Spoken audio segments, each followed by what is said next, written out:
Добър вечер! През сутрешния ден над западната половина облаците ще намалеят, а над източната ще остане облачно.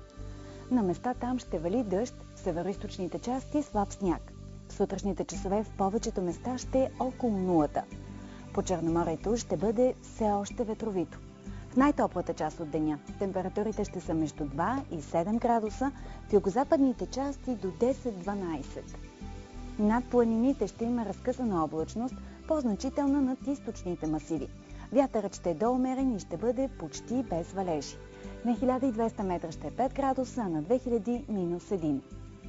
На Балканите в западната половина ще бъде слънчево. В източните и южни части от полуострова ще е облачно, на места там с слаби валежи. Дъждовно ще бъде също на Британските острови и на Скандинавския полуостров. Над почти цяла Западна, Централна и Източна Европа ще бъде слънчево. Мъгли ще има на места до обяд във Франция и на Пиренейския полуостров.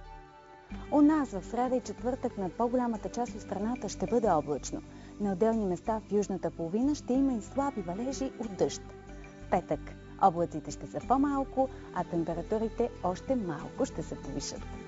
Такава е прогнозата за времето. Останете с нас!